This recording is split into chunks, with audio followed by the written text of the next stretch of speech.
નમસ્કાર દોસ્તો, એમટીવી ન્યૂઝમાં સ્વાગત છે તમારું। તો વરસાદને લઈને મહત્વના સમાચાર સામે આવી રહ્યા છે ને ગુજરાતમાં ફરી એકવાર રાઉન્ડ ધોધમાર વરસાદ પડે તેવી આગાહી કરવામાં આવી છે।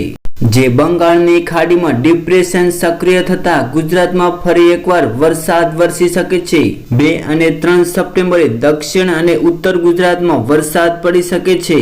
તો હજુ ખેતરોમાં અને રોડ રસ્તામાં પાણી ભરાયેલા છે અને આજથી 100 તારીખ સુધી વરસાદ હજુ ભારે પડે તેવી હાલ હવામાન વિભાગની આગાહી કરવામાં આવી છે। જ્યારે સૌરાષ્ટ્રમાં ધીમો વરસાદ પડી શકે છે। જેમ જેમ આગળ વધશે તેમ તેમ ઉત્તર ગુજરાતમાં પાટણ, બનાસકાંઠા, પાલનપુર, મહેસાણા તેવા વિસ્તારમાં ભારે વરસાદ પડે તેવી હાલ હવામાન વિભાગની આગાહી કરવામાં આવી છે। ગુજરાતને અંશના વાવાઝોડાનો ખતરો ટળ્યો છે, પણ ગુજરાતમાં ફરી એકવાર અંબાલાલ પટેલે આગાહી કરવામાં આવી છે અને ગુજરાતમાં આજથી 100 સપ્ટેમ્બર સુધીમાં હળવાથી મધ્ય વરસાદ ગુજરાતમાં પડી શકે છે। અમુક ભાગોમાં ભારે પણ વરસાદ પડી શકે છે। તો ગુજરાતમાં વરસાદ કેવો રહેશે એ આવનારા દિવસોમાં ખબર પડી જશે।